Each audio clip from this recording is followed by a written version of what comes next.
Boa noite, como é que você tá? Sou o Dr. Murilo Oliveira, especialista em reprodução assistida, e nosso tema de hoje vai ser a endometriose, cirurgia e infertilidade. Como superar os desafios reprodutivos. E para essa live de hoje, a gente vai convidar uma pessoa muito especial, um amigo, uma pessoa que trabalha diretamente comigo na nossa equipe, no nosso grupo. A gente trabalha unido, Dr. Jean Pierre, que é uma pessoa que, assim, dispensa comentários, tem muita experiência nessa área reprodutiva. Deixa eu convidar aqui. Tá.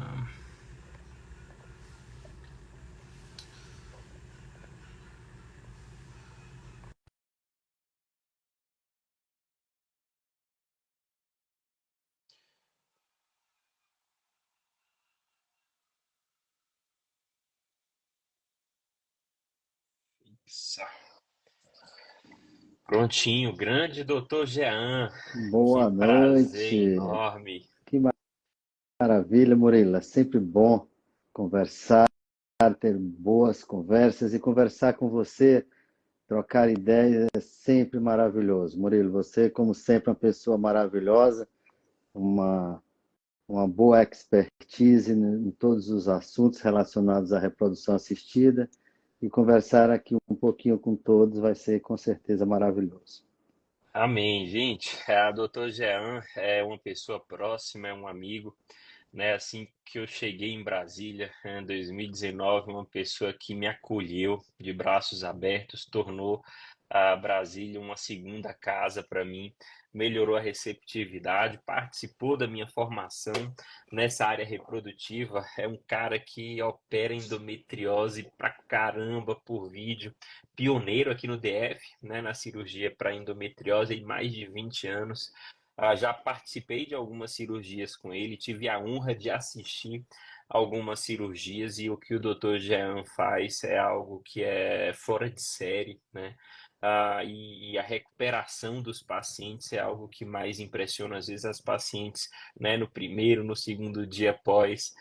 Quando a gente vai ver a paciente está parecendo que nem passou por um procedimento cirúrgico, parece que a endometriose nem fez parte da vida dela. Então, é um prazer enorme poder compartilhar esse momento aqui com uma pessoa que tem um significado tão especial e tão próximo. Doutor Jean, se quiser falar um pouquinho aí, se apresentar, falar um pouquinho aí da experiência profissional, pode ficar à vontade, tá? Bom, Murilo, como eu já falei, tá dando para ouvir bem, né? Tá Tranquilo? ótimo Ok. áudio.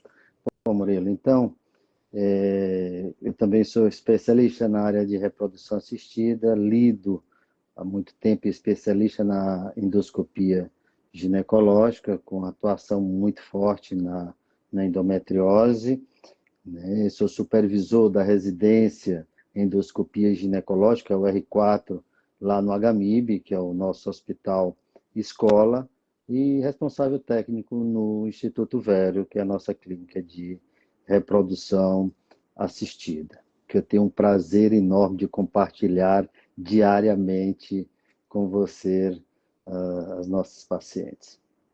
E aí, doutor Jean, assim, já indo mais direto ao ponto aqui relacionado a essa questão do tema da live de hoje, né? Chega uma paciente, tem endometriose, estou tentando engravidar, estou com dificuldade. E aí, a gente faz cirurgia, não faz cirurgia, tem que fazer FIV, não tem que fazer FIV, dá para engravidar espontaneamente? Muitas perguntas que a gente vai responder hoje durante essa live, não só relacionado a isso, mas relacionado a outros temas. Então, fica com gente até o final, já encaminha essa live para alguma pessoa que tem endometriose, que esse tema faça sentido. Muitas pacientes que estão tentando engravidar nem sabem que tem endometriose, né? Apesar de já ter passado por dois médicos. Então, encaminha essa live para quem está tentando engravidar. E só vamos juntos. Deixa eu ver quem é que está aqui nessa live para eu já saudar. A Glaze, né? Renata, Kerlin, a Lohane, Fabiana, seja bem-vinda. Valéria, doutora Valéria, também uma amiga, né? Raíssa, Magali. É um prazer enorme receber todas vocês aqui, sejam muito bem-vindas. Se vocês quiserem, pode colocar aqui na interrogação as dúvidas que durante a live a gente vai respondendo. Doutor Jean, antes de qualquer coisa, né? O que que é endometriose? O que que é essa doença? Qual a definição de endometriose? Bom, Murilo, a gente sabe que o útero ele tem na sua parte interna um tapetezinho que todo mês descama, que é o endométrio, e que quando a mulher não engravida, ocorre a menstruação. Tem aquele sangramento praticamente mensal. E esse endométrio só se localiza dentro do útero. Agora, quando ele passa a se localizar fora do útero, aí ele é chamado de endometriose, que pode atingir diversos órgãos, como a gente vai já conversar a respeito. Quais locais assim que geralmente essa endometriose pode acometer? Ela fica ali na pelve, ela acomete os órgãos reprodutivos, ela pode subir um pouquinho mais. Os locais que essa endometriose, que esse tecido endometrial pode implantar. Murilo, a gente sabe que normalmente, principalmente pela menstruação retrógrada, você pode ter a presença do sangue menstrual dentro da cavidade, que é uma das hipóteses. Mas milhões de hipóteses existem para tentar explicar o mesmo problema e às vezes a gente fica com essa dificuldade.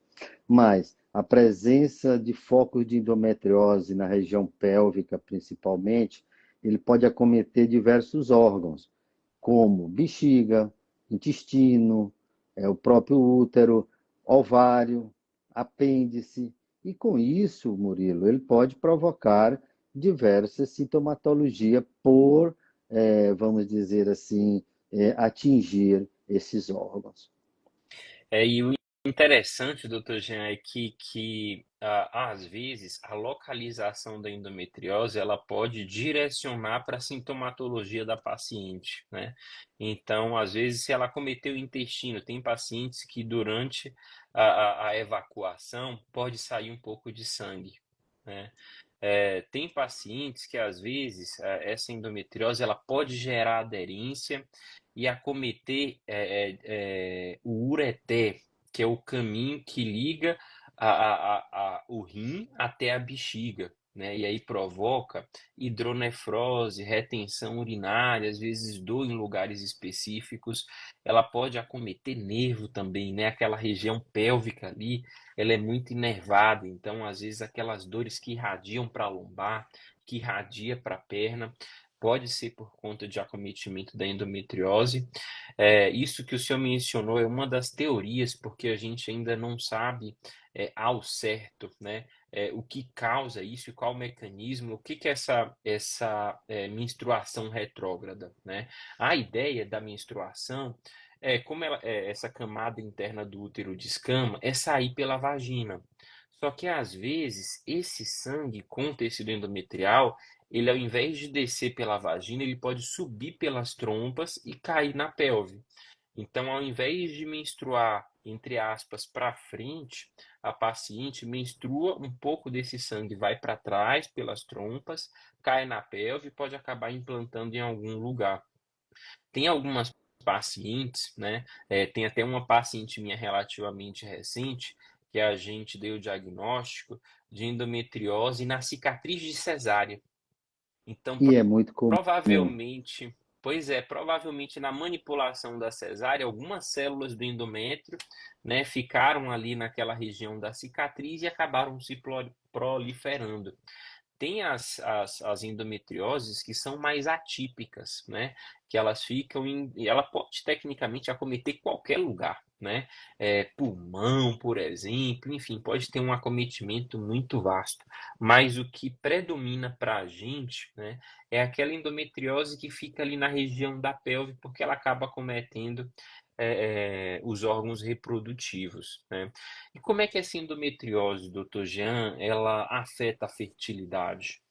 Bom, Murilo, várias são, como você já falou, as razões. Você pode ter desde causas anatômicas, que você pode prejudicar, vamos dizer, as trompas, mas você também pode prejudicar algo que é muito importante, que é o ovário da mulher.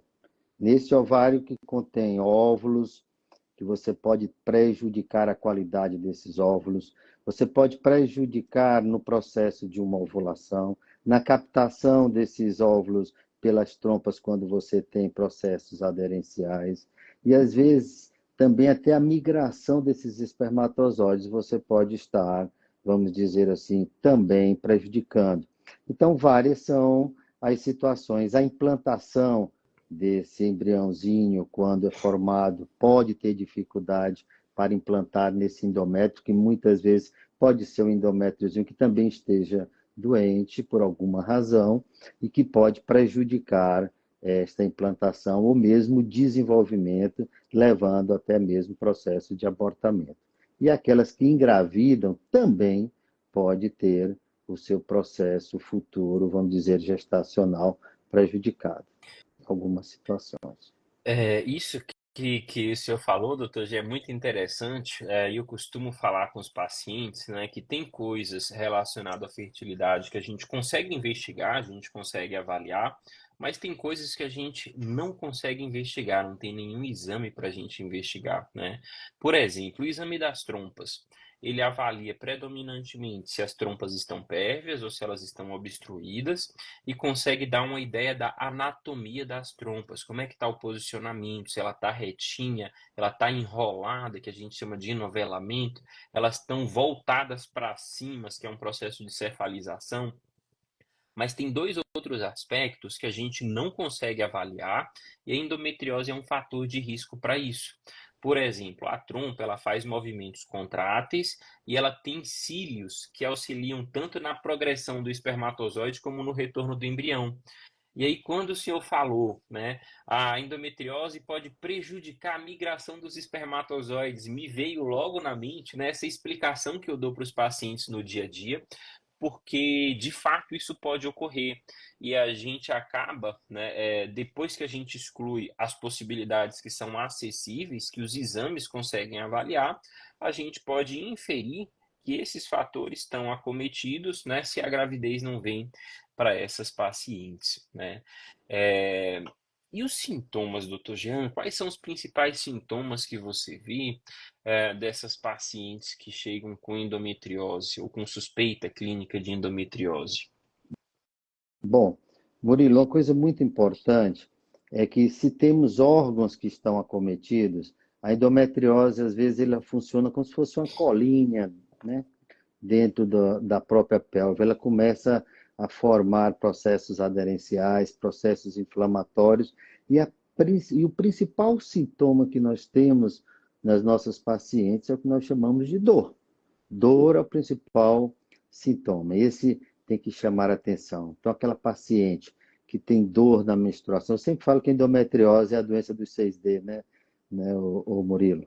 Então, se você tem dor na menstruação, se você tem dor na relação sexual, se você tem dor pélvica como um todo, toda a pelve comprometida por processos aderenciais, você pode ter dor a urinar, que é chamado de disúria, você pode ter disquesia, que é a urinar também, e a sexta é a dificuldade para engravidar. Você conhece muito bem nessas nossas pacientes que têm endometriose. A depender do grau de comprometimento, né? Se você tem um comprometimento importante intestinal, um comprometimento importante de bexiga ou de apêndice, né? Ou mesmo de ureter, você vai ter sintomatologias referente a cada situação. Intestino em relação a defecar, bexiga em relação a urinar, né? Trompas e ovários em relação à dor no período menstrual, enfim,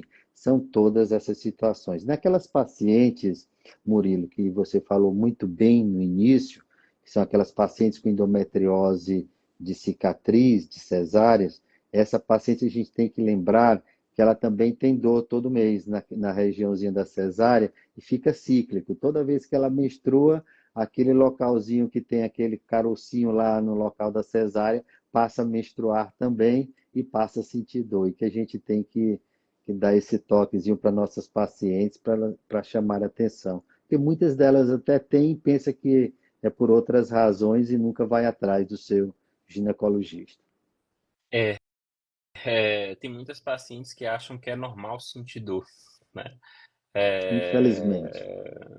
Pois é, então, assim, e tem alguns colegas que às vezes não valorizam a queixa da paciente, né? Se a pessoa não tiver um olhar atento, a pessoa, e aí, você sente cólica no período menstrual? O paciente, eu falo, sinto, mas é normal. Se a pessoa não parar para perguntar, tá bom, mas o que é normal para você? O normal para você é ter que estar tomando medicação de horário, toda menstruação? Que medicação que você toma? O normal para você é sentir dor que às vezes precisa faltar ao trabalho, né? Porque o normal é relativo, né? E se a gente às vezes não aprofunda, né, nesse normal, a gente acaba deixando passar um diagnóstico. Tem as pacientes também, como você me falou perfeitamente, os 6Ds, não necessariamente todos vão ter que estar presente. Tem Confere. pacientes, por exemplo, que têm somente infertilidade e não tem mais nada. E a causa disso é endometriose. Mas, doutor, eu não sinto dor.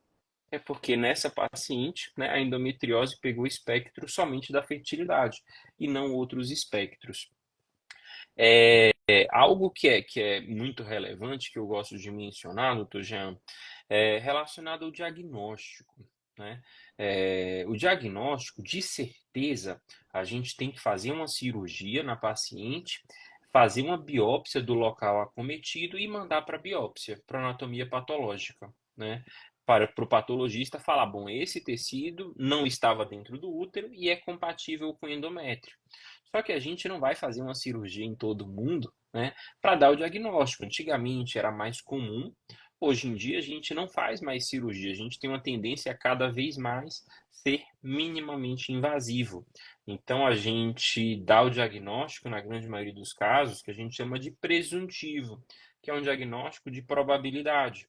A gente avalia os sintomas da paciente, os achados no exame físico, os achados no exame de imagem e fala para essa paciente: ó, você tem uma alta probabilidade de ter endometriose ou você tem uma baixa probabilidade de ter endometriose.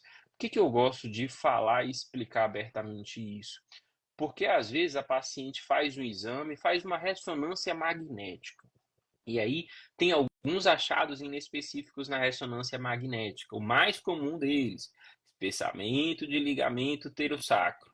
Mas é uma paciente que não tem clínica, que o exame físico é inocente e porque veio lá no laudo da ressonância, achado inespecífico que pode corresponder, a paciente se coloca um rótulo e fala que tem endometriose.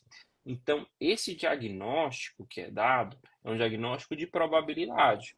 Tá? Então, a paciente que tem uma alta probabilidade de endometriose pode não ter, e a que tem uma baixa probabilidade pode ter, tá? Só para a pessoa, às vezes, tirar esse rótulo, né?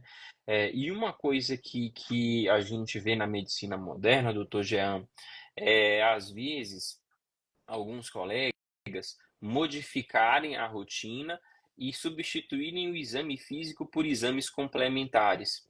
E na endometriose, o exame físico ele é fundamental, né? Concordo. Principalmente quando é feito por uma pessoa experiente, porque isso vai guiar muita coisa e muitas vezes vai guiar o exame complementar que a gente deve fazer. Fala um pouquinho, doutor Jean, sobre essa sistematização da avaliação como um todo, principalmente do exame físico. Murilo, você tocou num ponto muito importante.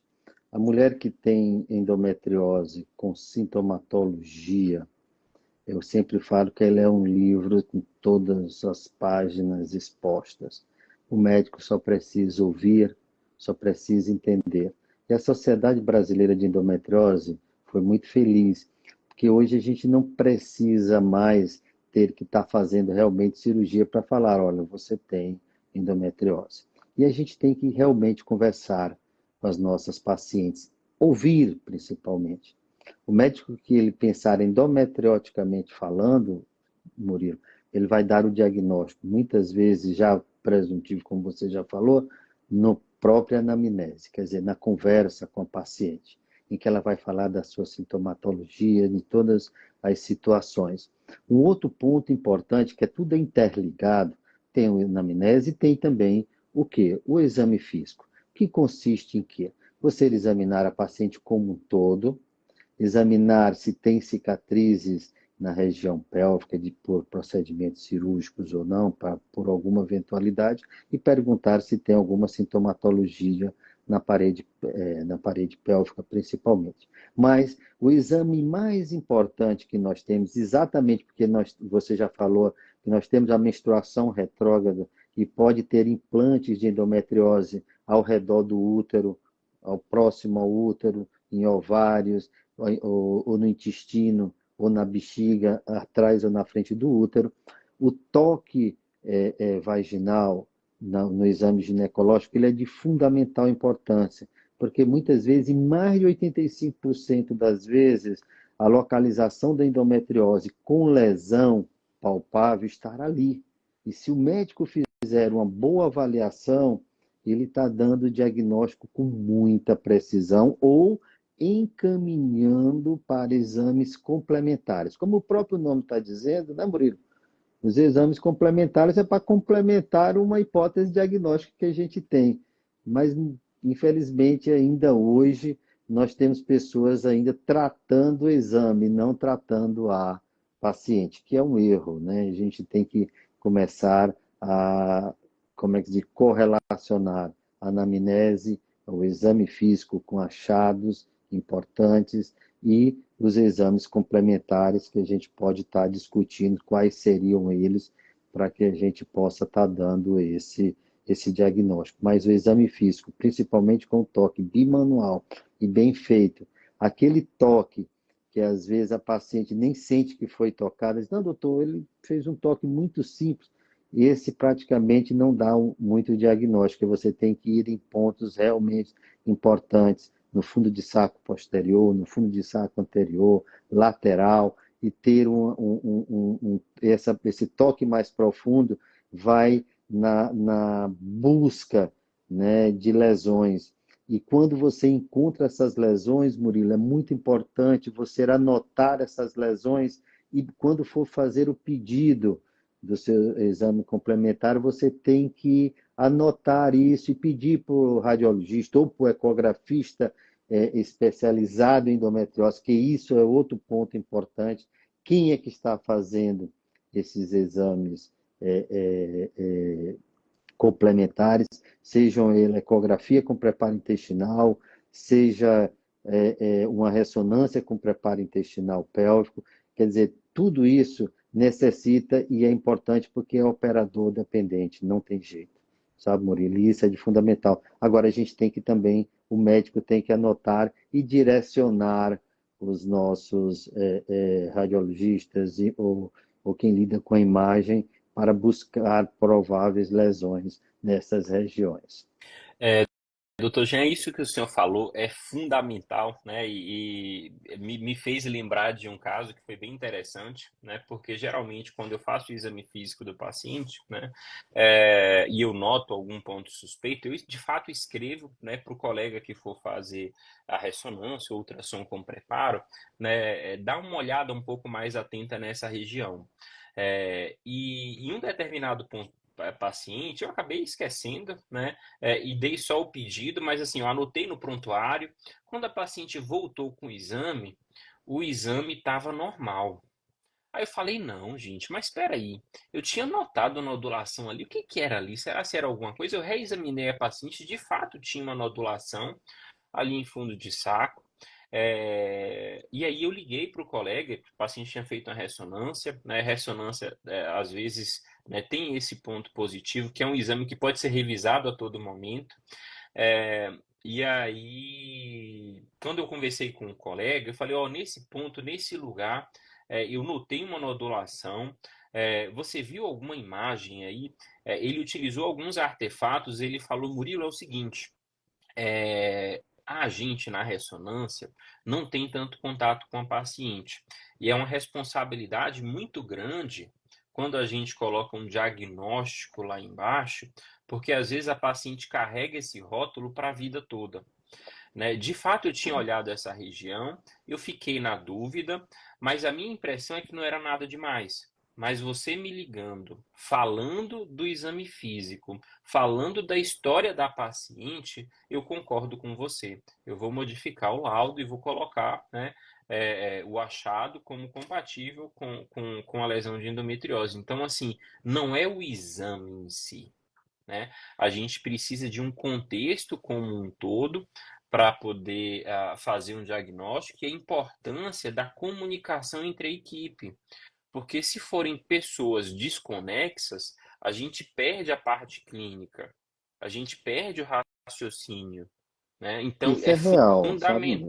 é fundamental, né, essa comunicação, seja ela documental através dos pedidos, seja ela em contato direto entre os profissionais, porque quem vai sair ganhando no fim das contas é sempre o paciente. A gente sempre tem, Murilo, é, um número muito pequeno de profissionais que a gente lida para fazer, vamos dizer assim, a sua análise de imagem, né? E a gente, esse contato realmente é de fundamental importância. Mas vejam você, é muito importante também que o médico que lida com endometriose, ele tem que também entender das imagens, porque muitas vezes, é, é, quando eu pego a ressonância, eu vejo, olha, esse ponto aqui tem espessamento, tem área de fixação, ou uma lesão retrocervical importante, lesões às vezes já atingindo o intestino, seja por ecografia ou mesmo por ressonância, que a gente tem que estar atento e tem que estar conversando com os nossos radiologistas ou quem lida com a imagem, que são os ginecologistas também, que são muito bons e que são preparados para esse diagnóstico. E aí, doutor Mas tem um Jean, estigmazinho, assim, sabe, Murilo? Que eu só queria te falar. Essa coisa do estigmatizar, né, a paciente. Eu gostei dessa parte que você falou, que eu achei muito importante isso. Tem muitas pacientes, essa semana mesmo, eu cheguei para a paciente e falei, olha, a sua dor não tem nada a ver com endometriose. Ela tinha outras razões que a gente pode estar conversando, lógico, mais na frente, mas era por outras disfunções orgânicas que provocavam dor pélvica, mas que não tinha nada a ver com endometriose, que isso também é importante, porque às vezes a paciente já está estigmatizada, já chegou chorando, achando que ia ter que operar, porque vários já indicaram cirurgia, e a paciente sem nenhuma indicação cirúrgica. É importante, sabe, realmente a gente ter o cuidado para não estigmatizar esta paciente, mas é importante que os colegas que lidam com, com endometriose e que dão laudos complementares de endometriose, se tem a suspeita, ele tem que dar um jeito de dar essa mensagem para você, ou que não coloque, vamos dizer assim, o nome endometriose, mas que tem que colocar área de espessamento, processo aderencial na região, né? Ou seja, vamos dizer, de compartimento anterior ou posterior, ou envolvimento ovariano de um cisto com características suspeitas de endometrioma, mas que ele tem que colocar, ele vai ter que colocar para que você possa prosseguir na sua investigação ou mesmo condução do tratamento dessa paciente. maravilha, doutor Esse é o meu Jean. pensamento. Concordo plenamente, só saudando algumas pessoas, doutor Renato Tomioka, um colega aí de reprodução, está aqui com a gente. A Camila, bem-vinda. Gustavo, Juliana, o Felipe, a Érica. Érica vai estar com a gente amanhã discutindo sobre endometriose e acupuntura. A Larissa, nutricionista, a gente vai discutir na quinta-feira sobre endometriose e Pai, você nutrição. tá com um time maravilhoso, hein, Murilo? Você tá com um Não, time maravilhoso, rapaz. Érica, gente, o time é feito do Larissa, coletivo, né? todos. O time é Parabéns. feito do Fã coletivo de sempre. todas. Eu faço parte dessa equipe. Eu sou honrado em fazer parte dessa equipe multi. Doutor Jean, o senhor puxou um- uma vertente nessa discussão que ela é muito importante, né? Que chama-se diagnóstico diferencial, né? Avaliar outras possibilidades. E por que que isso é importante a gente discutir aqui? Ah, Porque pense naquela paciente que tem sintoma, que tem dor, que tem endometriose, que faz cirurgia e depois da cirurgia não melhora. Será se era endometriose mesmo? Será se estavam mapeadas todas as lesões e o cirurgião foi preparado para fazer a cirurgia? Né? Eu acho que a pior coisa que o cirurgião, um dos piores cenários que o cirurgião pode enfrentar é um mapeamento inadequado e ele não conseguir fazer um planejamento cirúrgico adequado, né? Então, assim, o diagnóstico diferencial, ele é fundamental nesses processos, às vezes até para livrar o paciente de uma cirurgia. Quando a gente estende para o lado da fertilidade, né? Fazer diagnósticos diferenciais também é importante, porque quando a gente encontra um casal em que a mulher tem endometriose, em quem que está a culpa da infertilidade? Na endometriose. E se a gente não para investigar outros fatores, a gente deixa passar em branco, por exemplo, um fator masculino, um fator tubário por outras causas, uma baixa reserva ovariana, que não está vinculada à endometriose, e a gente acaba não fazendo um tratamento completo desse paciente, desse casal. De que vai adiantar, por exemplo, o senhor fazer uma cirurgia, deixar a pelve da paciente limpinha, tirar os focos de endometriose, a paciente desinflamar, se tem um fator masculino importante do ponto de vista reprodutivo, a gente não vai estar aumentando as chances dela, né? Murilo, isso é É, fundamental. Esse é um ponto que, e tanto é que eu acho que você tocou num ponto importante, que é a paciente normalmente quando chega no nosso consultório, ou ela vem para uma qualidade de vida, ou ela vem com desejo reprodutivo. E lógico, nem todos tem que ter uma ética, né, gente? Eu sempre falo isso, essa ética a gente tem que focar na nossa paciente, a ética ela tem que existir. Profissionais que lidam com cirurgia, que não, vamos dizer assim, não atuam na área da reprodução humana, Murilo, seria muito importante ele ter, sim, alguém que ele possa contar, que ele possa encaminhar e pedir uma opinião, um parecer a respeito dessa endometriose. Por quê? Como você mesmo falou, nesse processo investigativo, muitas das pacientes que às vezes têm desejo reprodutivo, a grande maioria chegam às vezes para a gente já até operadas. E às vezes tem até o questionamento, tinha essa indicação, quando você olha os exames anteriores, meu Deus, será que foi tudo realmente feito como deveria? Porque a gente tem que imaginar algumas coisas com essas pacientes. Uma, tem indicação de cirurgia? Tem endometriose realmente? Onde são os órgãos que estão sendo afetados que necessitam dessa cirurgia? A cirurgia vai melhorar alguma coisa ou não vai melhorar absolutamente nada nessa busca daquelas pacientes que desejam reprodução humana?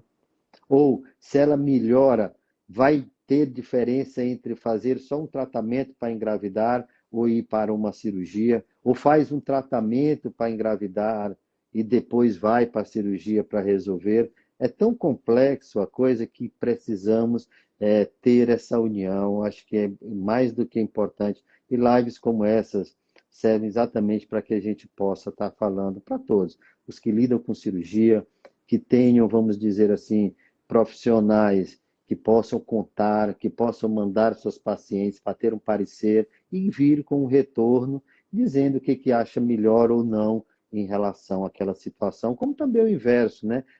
Os médicos clínicos que lidam com a reprodução assistida e que não fazem a reprodução, ou que não fazem a cirurgia, ter também profissionais de qualidade para que possam estar os dois trocando figurinha e que fique uma coisa bacana. A gente tem a oportunidade, né, Murilo, de termos aí essa simbiose bacana, porque o grande segredo, eu sempre falo isso, é que a paciente tem o seu médico. Murilo já me encaminhou milhões de pacientes para dar parecer e todas elas que chegam, elas já chegam falando, eu sou paciente do Dr. Murilo, vim para ter um parecer se a gente tem uma indicação formal ou não aqui para cirurgia antes do nosso tratamento de reprodução assistida ou qualquer outro tipo de tratamento relacionado à reprodução humana, e essa paciente, depois do parecer, ela tem retorno imediato. Tudo isso é de fundamental importância, como as pacientes também que às vezes a gente tem e que quer discutir mais alguma coisa, trocar figurinhas, encaminha e sabe que está voltando. Isso é de fundamental importância, que talvez perca um pouquinho da ética e as pacientes se perdem no meio do caminho, mas não é esse o fundamento bacana, né, para as nossas pacientes. Tem que Não, ter uma ida e uma volta show de bola. com certeza, né? E essa parceria, né, assim, um grande diferencial do senhor trabalhar com essa parte da cirurgia minimamente invasiva, mas também ter uma visão voltada para a fertilidade. Isso eu acho que abre novos horizontes e novas possibilidades, e é muito confortável, né, e é muito fácil a gente encaminhar uma paciente para ser avaliada pelo Dr. Jean, né? Recentemente a gente teve uma paciente que a gente encaminhou pensando na possibilidade de fazer cirurgia, e daqui a pouco a paciente volta, assim como ele falou, né? A paciente voltou. Eu falei, e aí, programou a cirurgia? Não, o doutor Jean acha que achou que na avaliação a gente pode postergar um pouquinho mais a cirurgia. Aí quando eu fui olhar no prontuário, assim, e conversar depois com o doutor Jean, né, ele teve uma linha de raciocínio que eu ainda não tinha tido, né, e que fez total sentido para a paciente, né. Então, tão importante quanto fazer cirurgia é saber o momento de não fazer a cirurgia, né? É saber o momento de não fazer a cirurgia. E quem ganha nesse processo, quem ganha nessa discussão, é sempre a paciente, né? Nesse processo de individualização de quem conhece o lado da cirurgia e quem também tem uma visão voltada para a fertilidade, é algo que é ímpar e é algo que é singular. Tá? Já falando sobre indicação de cirurgia, doutor Jean, quais são as principais indicações de cirurgia para paciente com endometriose as mais comuns que o senhor vê no consultório? Bom, Murilo, a gente tem que, como eu já lhe falei, tem aquelas pacientes que têm que quer qualidade de vida, e tem as pacientes da reprodução humana. Mas vamos partir para pacientes da qualidade de vida, que essas realmente é que atingem a maior gama de pacientes cirúrgicos. Aquela paciente que tem dor. Mas aquelas pacientes que têm uma endometriose importante, com lesões importantes, que possam acometer ou causar uma semiobstrução ou envolvimento intestinal importante, causando sintomatologia. Paciente que pode ter lesão das vias urinárias, como bexiga, como ureter, seja por compressão ou mesmo envolvimento e obstrução ureteral, causando lesões mais graves que possam comprometer o próprio rim.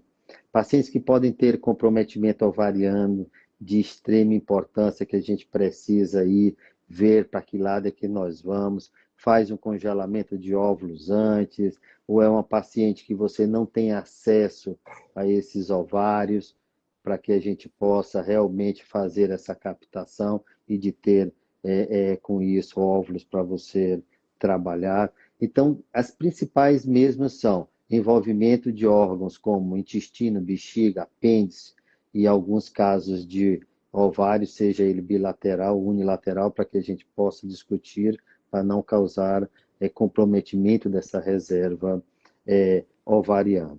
E nós temos algumas situações, vamos dizer, menos formais, né? Que são aquelas situações daquelas pacientes que às vezes tem até indicação de fazer uma fertilização in vitro, mas por motivos, vamos dizer, religiosos, né? Ou pudor, ou qualquer outra coisa, ou por desconhecimento, não aceita esse tratamento e às vezes resta para ela também a possibilidade de se fazer uma cirurgia para tentar, vamos dizer assim, melhorar esse condicionamento da paciente. Mas a gente tem sempre que lembrar, sabe, Murilo, que para fazer a cirurgia, nós temos que ter, vamos dizer, razões, né? Por que a gente está fazendo essa, vamos dizer assim, indicação cirúrgica. Porque uma coisa é certa, quando a gente indica cirurgia, pessoal, esqueçam cirurgia tradicional, a cirurgia laparotômica, aquela cirurgia aberta. Resultados para fertilidade de pacientes que se submetem a cirurgias tradicionais. Zero. Esqueça, não resolve. O poder de acesso às lesões, o poder de você resolver essas lesões é mínimo. Então, a cirurgia ela é minimamente invasiva, que ela pode ser tanto por videolaparoscopia como pela cirurgia robótica. Aí vai depender do acesso, né, das condições econômicas, da capacidade técnica do cirurgião, onde ele trabalha melhor, onde ele desenvolve melhor essa técnica, mas os resultados são semelhantes. Quem lida muito bem com a videolaparoscopia vai resolver por videolaparoscopia, quem lida muito bem pela robótica vai resolver pela robótica, e quem lida muito bem com os dois resolve Que também é seu caso, né? pelos dois. Que é Eu, seu aqui eu caso. gosto dos dois lados, viu? É isso. Essa parte, doutor Jean, é bem interessante porque, assim, tem as indicações formais, mas tem aquelas indicações, como o senhor mencionou, que facilitam a parte a reprodutiva e maximizam a chance da paciente. Por exemplo, a paciente tem um ovário aderido, ele está atrás do útero e dificulta a coleta dos óvulos. A paciente ela tem uma obstrução tubar, então ela vai precisar fazer FIV, fertilização in vitro. Às vezes a cirurgia ela pode ser para facilitar meu acesso na coleta dos óvulos, né? Então, a Exato. cirurgia seria para liberar o ovário, facilitar o acesso e maximizar as chances da paciente. Então, às vezes era uma paciente oligossintomática, não tinha indicação formal, mas para maximizar as chances dela do ponto de vista reprodutivo, pode ser feita a cirurgia, e a cirurgia de endometriose tem aquele dogma, né? Vá uma vez e faça o máximo de coisas possíveis que você puder fazer, tire o máximo possível de lesões que você puder retirar, né, para a paciente ter o maior benefício. Então, nesse contexto aí, já faria o que tem que ser feito, tiraria, né, todas as lesões, todas as lesões dela. Né? O mapeamento prévio ele é fundamental para saber a equipe que o senhor vai levar. Né? Então, eu falo com todas as pacientes, né? Alguns exames é importante você fazer com determinadas pessoas, porque a correlação dos achados no exame, ressonância ou ultrassom, com o intraoperatório, ela tem que ser muito similar, porque não seria de bom grado, né? Vir um exame de imagem sem nenhuma lesão intestinal. Aí o senhor vai para a cirurgia sem o coloprocto. Chega lá, tem uma lesão do tamanho do mundo. E o coloprocto está viajando. E agora? Vai fazer o quê? Vai fazer uma cirurgia parcial? Vai mexer no intestino, né? Então, esse preparo e esse mapeamento, ele é muito importante num contexto de preparo cirúrgico, né? Ele é muito importante num contexto de preparo cirúrgico. Doutor Jean, já falando aqui um pouquinho sobre as diferenças, já que o senhor falou sobre videolaparoscopia, só voltando aqui, o senhor falou a questão da cirurgia aberta tradicional, esqueça, concordo plenamente, né? A cirurgia é um trauma também para a paciente, e a cirurgia aberta ela é muito mais traumática do que as cirurgias minimamente invasivas. Então, quanto mais traumática a cirurgia, além de não ter acesso aos locais, você pode acabar provocando aderências, provocando dor pélvica crônica, e uma cirurgia que era para resolver o problema pode acabar sendo fonte de outro problema. As cirurgias Concordo. minimamente invasivas, né, e o senhor tem muito mais propriedade para falar do que eu, né, eu lembro perfeitamente quando eu ia assistir cirurgia do Dr. Jean, às vezes quando o paciente meu vai operar, eu vou assistir, né, o senhor fazendo a dissecção sem utilizar energia. Porque quando você utiliza energia de maneira desnecessária, você gera um trauma para o paciente. um trauma, né, no tecido. E isso, às vezes, pode gerar dor pós-operatória, né? Então, o mínimo necessário de energia possível, né, às vezes pode facilitar esse processo. Não à toa que é cirurgia minimamente invasiva. Fala um pouquinho para a gente, doutor Jean, de diferenças, possíveis benefícios entre videolaparoscopia e robótica, né? Eu acho que está começando a chegar, os hospitais estão começando a se equipar com robôs para fazer cirurgia. O quanto disso de fato é benéfico para os pacientes, ou talvez um modismo de uma tecnologia que está chegando? É.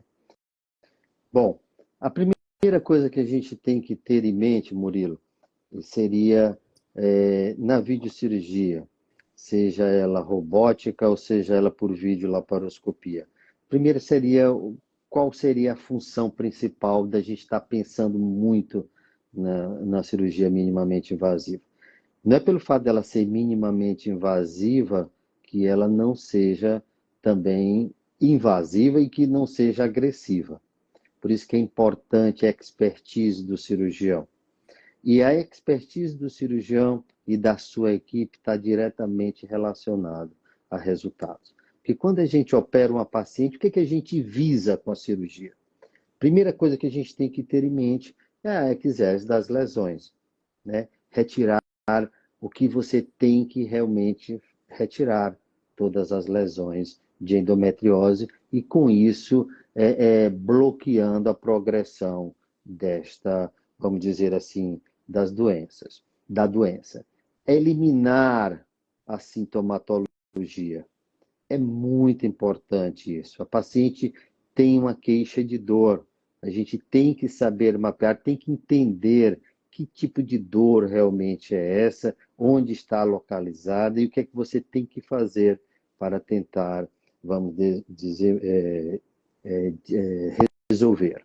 A outra situação é de preservar, né, os órgãos, principalmente reprodutores, seja ele restaurando ou seja ele mantendo as suas funções. E o mais importante, Murilo, não só preservar os órgãos reprodutores, é preservar também o futuro reprodutivo. Por isso que uma cirurgia minimamente invasiva é aquela cirurgia que você consegue, sem prejudicar a paciente, trabalhar de forma correta, objetiva e fazendo tudo que seja necessário para essa paciente.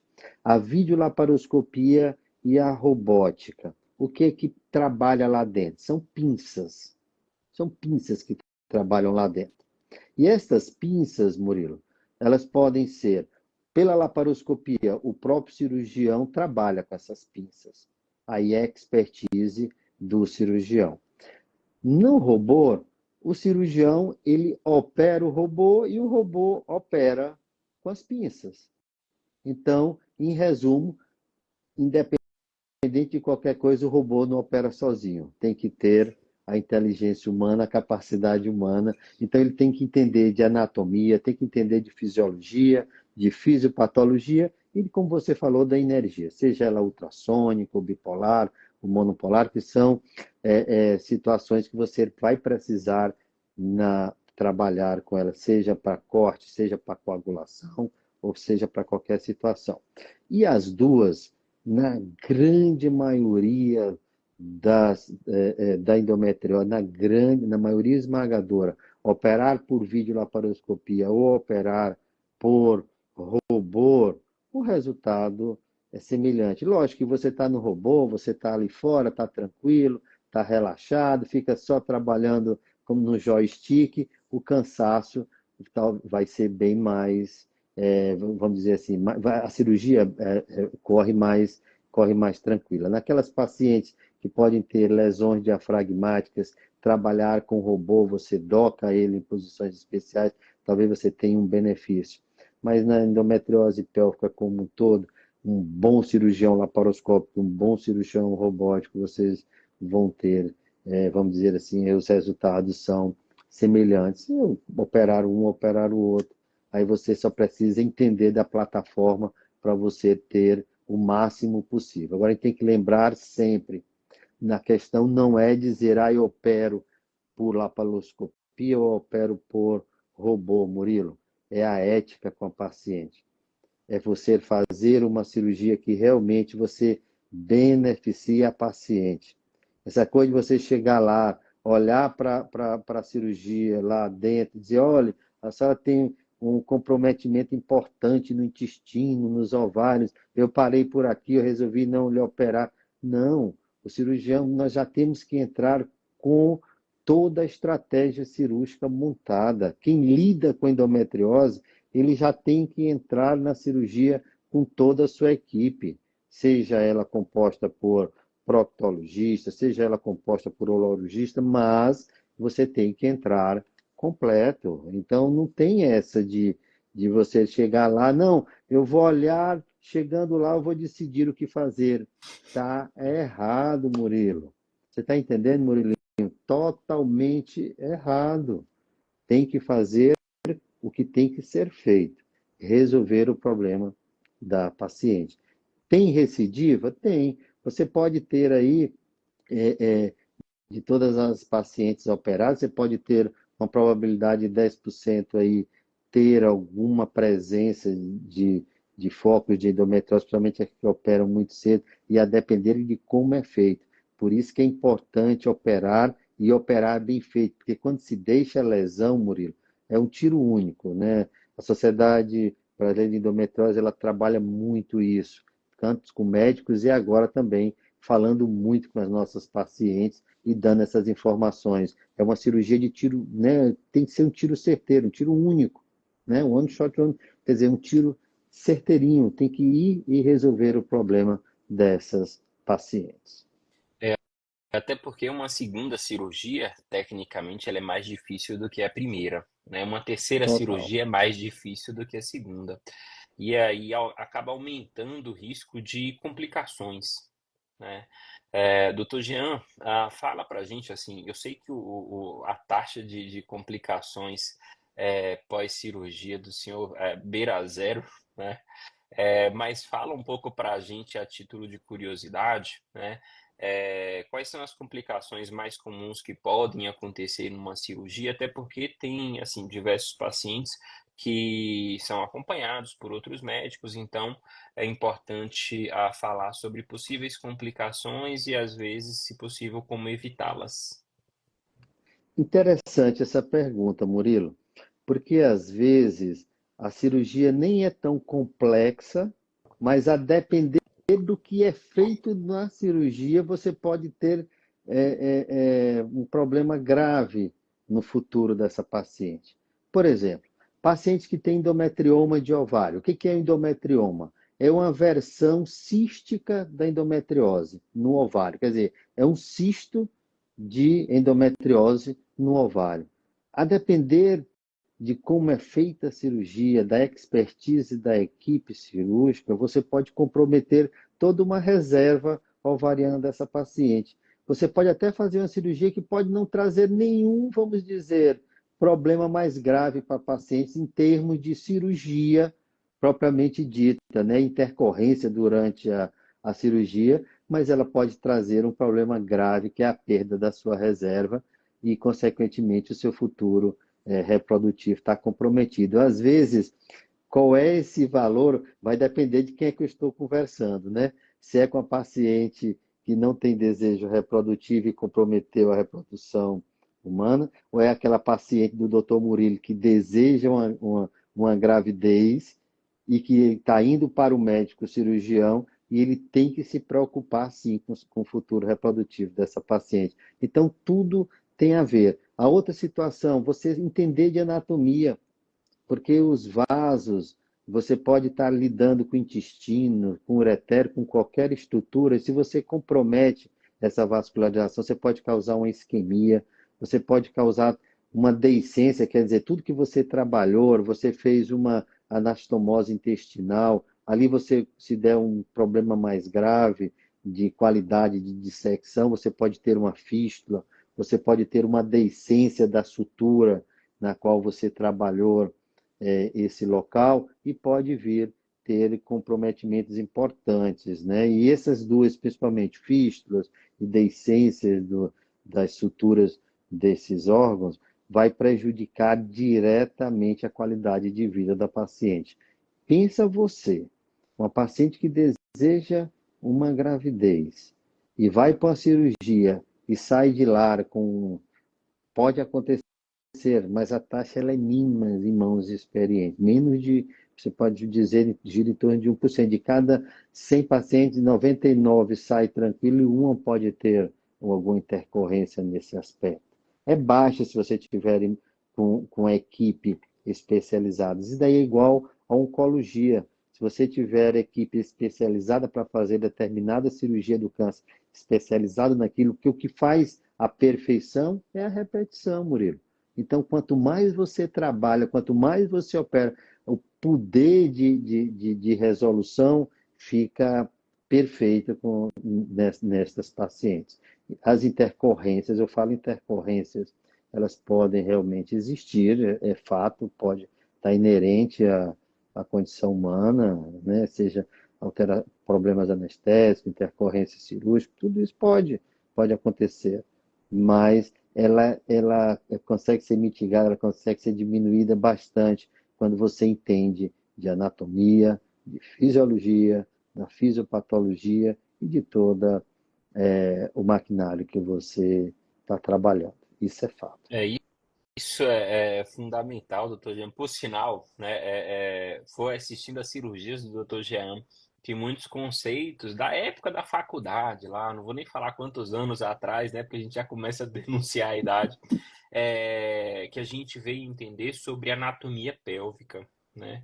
Isso é muito importante porque muitas estruturas pélvicas, elas são sutis. Por exemplo, um feixe nervoso, por onde passa o nervo, isso é muito sutil. E às vezes, né, movimentos simples, né, de uma pessoa que talvez não tenha experiência ou que talvez não tenha essa expertise, pode acabar lesando o nervo. E aí, no pós-operatório, qual é o sintoma que essa paciente às vezes vai ter? Pode ser uma dor crônica, pode ser alguma sensação de queimação pontual em algum lugar, enfim. A vascularização também é fundamental, porque os nossos órgãos internos, eles precisam da vascularização para manter um bom funcionamento. Então, você entender por onde passam os vasos e aonde ele vai chegar é fundamental, porque às vezes você tira uma lesão de endometriose, mas se você comprometeu aquela vascularização, você vai comprometer um órgão mais adiante, né? E não necessariamente no local. Então, isso é fundamental porque a gente começa a discutir o conceito de não só tratar a paciente, mas também de promover uma boa qualidade de vida para ela, de fazer uma cirurgia com qualidade. A gente não olha só para a lesão, né? A gente olha para a paciente, né? É um olhar muito mais global nesse contexto. E uma coisa importante, Murilo, a lesão ela tem que realmente ser importante para você operar. Imagina você que muitas vezes você comentou algo bem interessante que foi tem pacientes que têm lá uma ressonância que tem espessamento de útero sacro e às vezes não tem absolutamente mais nada. Você faz uma ecografia nessa paciente, o sinal do deslizamento, você não está positivo, você não vê nenhum processo aderencial, no toque você não observa nada. E se você opera uma paciente dessa, que previamente era sintomática, as pessoas que na afã de querer só operar e não prestar atenção, você já pensou essa paciente sair no pós-operatório com sintomatologia e antes não tinha nenhuma sintomatologia? Isso também é ruim. Então, a ética com a nossa paciente, ela tem que existir sempre, sabe? A perfeita. A indicação, ela tem que. Eu sempre falo que o mais importante é saber indicar. Operar é o mais fácil, o difícil realmente é saber indicar, né? Esse é o mais importante, seja para a área da reprodução humana, seja para a área da cirurgia. Puxando um pouquinho para a fertilidade, doutor Jean, tem alguns modelos de estadiamento. A gente sempre gosta de saber chance, né? Porque isso prevê facilidade ou dificuldade. Então, uma das coisas que a cirurgia permite é fazer estadiamentos para saber qual a chance que aquela paciente, né, vai ter de sucesso reprodutivo pós-cirurgia. Então, às vezes, tem pacientes que têm um acometimento muito significativo, que a chance de gravidez espontânea, mesmo pós-cirurgia, é baixa. Então, a gente já consegue fazer com que essa paciente, né, tente antecipar a FIV, a fertilização in vitro, para evitar perda de tempo e evitar retorno da doença. Já tem outras pacientes que às vezes têm score positivo e que acaba tendo alta chance de gravidez pós-cirurgia. Então, essas pacientes, mesmo que tenham indicação de FIV, a gente pode tentar, ou que tem um desejo maior de FIV, a gente pode tentar compartilhar a decisão de tentar espontaneamente por um tempo e se não der certo a gente Uhum. avança, mas tentar ser um pouco menos invasivo do ponto de vista reprodutivo. Para as pacientes que vão fazer FIV, né, seja por um fator masculino, o que, que os trabalhos mostram, né, ou seja, por trompas obstruídas, mostram que a cirurgia talvez não apresente um benefício reprodutivo. Ela pode apresentar outros benefícios, mas talvez não melhore a fertilidade, tá? Mas isso, doutor Jean, ainda assim é algo que eu costumo falar que deve ser individualizado. Por quê? Quando a gente pega um trabalho científico, ele é uma média de 1.000 pacientes, de 2.000 pacientes, de 3.000 pacientes. E dentro desse grupo de 1.000, 2.000, 3.000 pacientes, vão ter aquelas pessoas que talvez se beneficiem, mas que quando estão dentro de uma média, isso não é replicável. Então, eu costumo falar que nenhum paciente é um guideline, é um protocolo. A gente tem sempre que individualizar, porque tem aqueles pacientes e vai ter aqueles pacientes que podem se beneficiar de uma cirurgia mesmo precisando da FIV, né?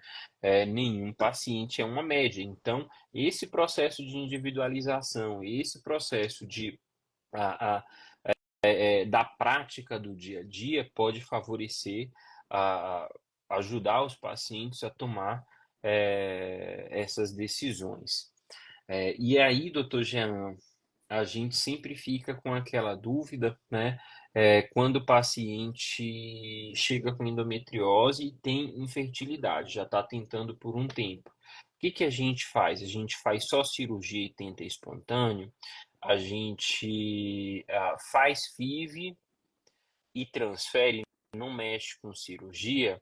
A gente faz a FIV, faz a cirurgia e transfere o embrião depois, né? Isso é sempre perguntas que são debatidas nos congressos, né, nos grandes encontros de especialistas. Então, discute aí para a gente essa relação íntima de cirurgia e FIV. Murilo, você fez a pergunta que é longa essa resposta, mas a gente tem É que outra live, tentar, mas é bora outra lá. live, mas tudo bem. O que que acontece realmente, sabe, Murilo? A gente tem que ter, vamos dizer assim, cuidado, né, nessa orientação, realmente. Paciente que, vamos dizer assim, ela tem endometriose, mas tem um fator, vamos dizer, masculino, como você já comentou, e muitas vezes é um fator masculino importante, porque às vezes é um paciente obeso, é um paciente diabético, hipertenso, que pode ter uma pequena alteração e que muitas vezes a mudança do estilo de vida dele já melhora a qualidade espermática e essa paciente pode estar até, quem sabe, a depender do grau da endometriose, se for um grau mínimo ou muito leve, ela pode até ter uma gravidez, vamos dizer, espontânea, só com a melhora da qualidade de vida, vamos dizer, dele. Mas falando de uma paciente de endometriose especificamente, a gente tem que ter alguns detalhes. Pacientes que vão para a fertilização in vitro, ela pode fazer a fertilização in vitro e, a depender do grau, se é um grau mínimo, um grau leve, e que tem uma indicação de fertilização in vitro, essa paciente sem um comprometimento importante, seja intestinal, de apêndice, de ureter, de bexiga, se não tem um comprometimento pélvico importante com sintomatologia, essa paciente tanto pode fazer a fertilização, como pode fazer uma transferência embrionária. Se essa paciente tem uma indicação de fertilização in vitro E como você já falou anteriormente, você não tem acesso aos ovários, você não consegue individualizar, mesmo estimulando nos ovários a presença de folículos para que você possa fazer essa captação. Ou essa paciente tem uma endometriose gravíssima e o intestino ele sobrepõe, ele fica interpõe entre a vagina, onde você vai colocar o transdutor, e esse ovário, se você tiver que transfixar esse intestino, você pode estar com a probabilidade aumentada de causar, na hora de uma captação, uma infecção pélvica importante ou mesmo um abscesso destes ovários. Então, essas pacientes, às vezes, têm que ir primeiro para a cirurgia para depois se tentar fazer a fertilização in vitro. Mas tem aquelas pacientes que têm endometriose importante, mas que você consegue acessar e ela tem muita sintomatologia, você pode fazer a fertilização in vitro dessa paciente, captar esses óvulos, fertiliza, guarda o embriãozinho lá, vitrifica ele, e você faz com muita maestria isso daí, Murilo. Então, o que acontece? Depois, essa paciente ela pode ir para a cirurgia, resolver a parte da endometriose, melhorar esse ambiente que está totalmente prejudicado pela endometriose. Muitas vezes as pacientes podem ter associação com adenomiose, com miomas, e às vezes você tem que fazer uma associação de cirurgia aí importante ou de tratamento. Uma vez resolvido a parte cirúrgica, a paciente volta e faz a transferência embrionária. Então, podemos captar e podemos transferir, nós podemos captar, podemos vitrificar, resolver o problema, vitrificar os embriõezinhos e resolver o problema da endometriose, depois ela volta para fazer a transferência dos embriões. Ela pode já partir para a cirurgia para depois se fazer o tratamento, não é? Mas a gente tem sempre, naquelas pacientes que não têm desejo reprodutivo, esse é muito importante, que tem uma endometriose importante, que precisa ir para a cirurgia, aí entra você, Murilo. Você já fez muitas lives sobre isso, que é importante a gente estar falando, entra todos nós, que é o momento de fazer um congelamento de óvulos. Tem que conversar sobre essa situação. É a preservação do futuro. Olha, se acontecer alguma intercorrência, você vai fazer uma cirurgia muito agressiva, a gente não sabe o que pode acontecer. É interessante, sim, você ter a manutenção do seu futuro reprodutivo. E uma das principais indicações para essa situação é você fazer o congelamento de óvulos nessas pacientes. E, basicamente, é essa a principal. A É, presença da endometrioma pode ter a necessidade ou não de ir para a cirurgia, mas aí a gente pode discutir separadamente, se você assim desejar. não, é tranquilo. A gente avalia também, né, doutor Jean, não somente a parte do engravidar, como risco durante a gravidez. Então, por exemplo, aquelas pacientes que têm um acometimento intestinal significativo, essa paciente tem uma chance de ter uma obstrução intestinal aguda durante a gravidez e precisar de uma cirurgia de emergência durante a gravidez e colocar em risco algo que foi tão sagrado para ela, que é a gestação, né? Sem contar a vida dela, né? Pela obstrução aguda intestinal. Então, às vezes, a cirurgia em si, ela pode ser para fazer com que o processo, tanto de engravidar como a gravidez, seja algo mais tranquilo, né? Seja algo mais tranquilo. Aquelas pacientes que são jovens, que têm boa reserva ovariana, que não têm um acometimento ovariano, mas que têm indicação de cirurgia, elas podem fazer a cirurgia e não precisar de nenhuma intervenção. A gente pode avaliar por 6 meses se a gravidez espontânea vem, não vindo, a gente avalia, né, dá um próximo passo, porque a gente não quer deixar essa paciente muito tempo, né, sem engravidar ou sem tratamento para bloquear o eixo hormonal, porque a endometriose ela pode retornar e a gente não quer que essa doença retorne, a gente quer manter a doença sob controle, né? Então, geralmente a gente avalia e espera por 6 meses a gente não espera por longos períodos, porque senão a doença pode voltar e a gente acabar precisando, enfim, fazer novas intervenções, E né? isso daí que você está falando, Murilo, é muito importante. Foi aí onde foi gerado o índice da fertilidade, né, na endometriose. E quando a paciente se submete a uma cirurgia, você consegue avaliar bem pontos específicos, seja a idade, se tem um passado já reprodutivo positivo, se essa paciente tem trompas permeáveis durante o procedimento ou não, se o resultado final da cirurgia foi perfeito, qual é o grau. E com isso você vai, como é que se diz, classificando essa paciente com pontuações.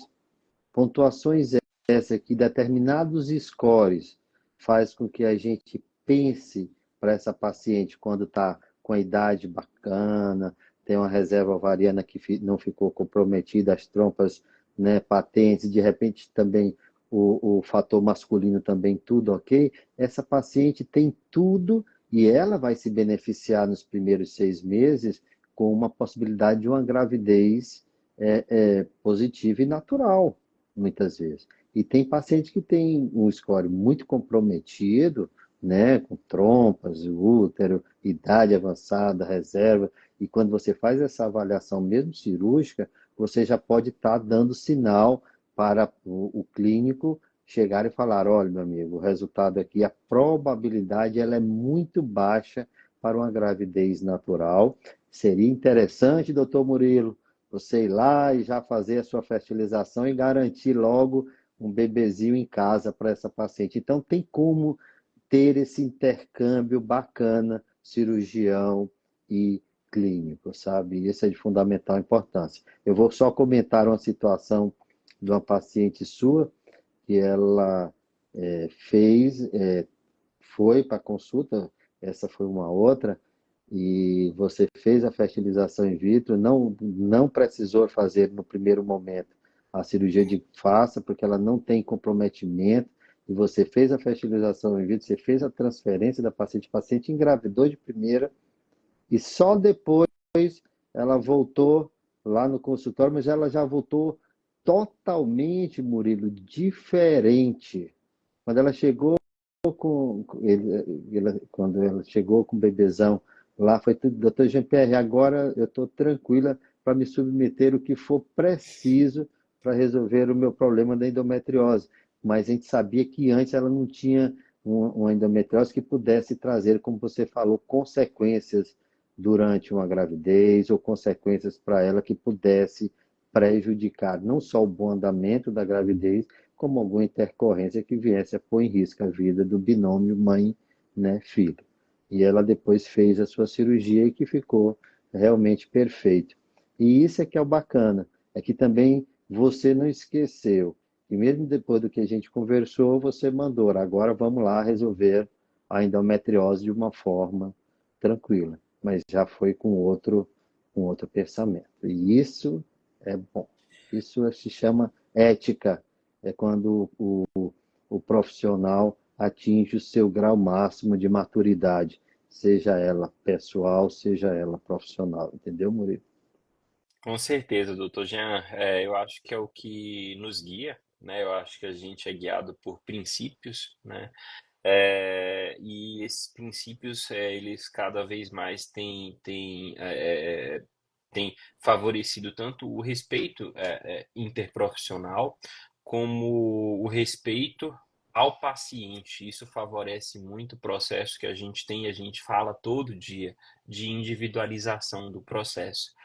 Doutor Jean, acho que a gente tem aí mais de uma hora de live Isso. conversando sobre Ah, a endometriose, cirurgia, sobre estratégias, né, para superar a infertilidade. A gente discutiu aqui, né, desde conceitos básicos, o que é, onde acomete, exame físico, exames complementares, indicações, a gente debateu situações quando operar, quando não operar, sobre técnicas, né, videolaparoscopia, robótica, diferenças, o que vai nortear a técnica, mas o mais importante, né, é ser uma cirurgia minimamente invasiva, né, em que o cirurgião ele tenha mais hábito de utilização da técnica. A gente falou de complicações e da importância do conhecimento da anatomia para que a gente trate não somente a doença, mas o paciente, porque o paciente não se resume à doença.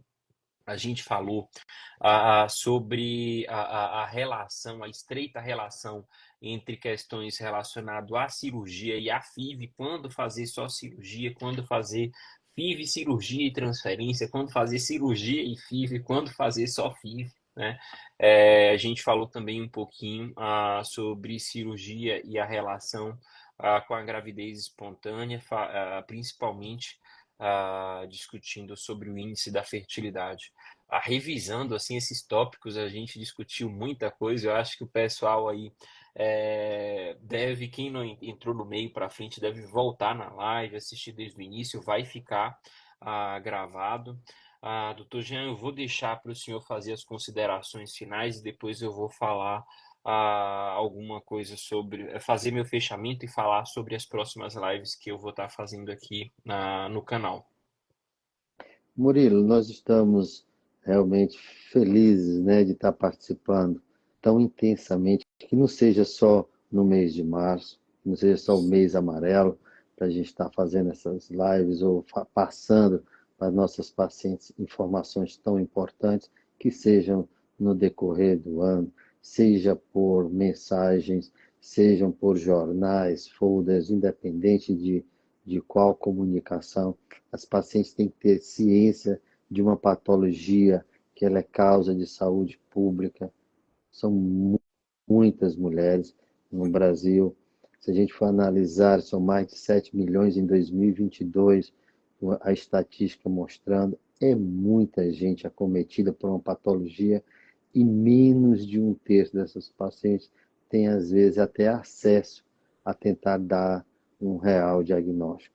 Continua ainda, mesmo nos dias de hoje, uma dificuldade imensa por parte da maioria da população a um diagnóstico correto dessa patologia e que nós possamos, de uma forma, seja por diagnóstico precoce, seja por uma abordagem correta, tratar e manejar essa paciente da melhor forma possível, porque dor não é frescura, endometriose é sério, endometriose machuca, endometriose é causa hoje de absenteísmo no trabalho, de separações.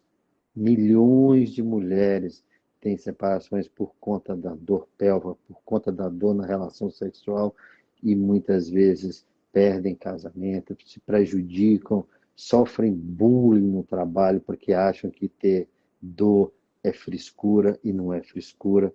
Crianças, adolescentes, mães, preste atenção nas suas filhas que têm dor pélvica importante, tem cólica menstrual importante, que causa ausência no colégiozinho, que prejudica no desenvolvimento escolar.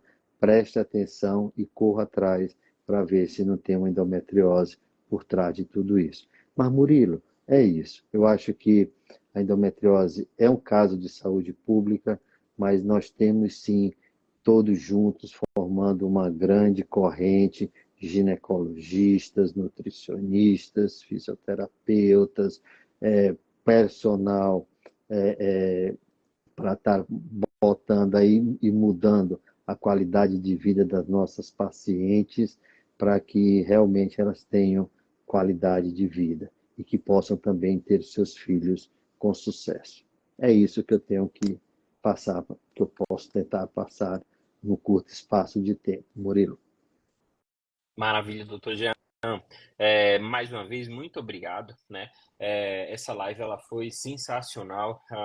Eu quero finalizar aqui só falando sobre a importância do processo de individualização, sobre a importância de você escolher bons profissionais para te acompanhar, né? Não se contentar, às vezes, com a primeira opinião, em busca de uma segunda, de uma terceira opinião, visões diferentes. a telemedicina ela favorece isso, então às vezes antigamente a gente ficava restrito aos médicos locais, hoje a gente tem a possibilidade, né, de procurar uma segunda opinião em outros centros, a gente atende pacientes de fora de Brasília também.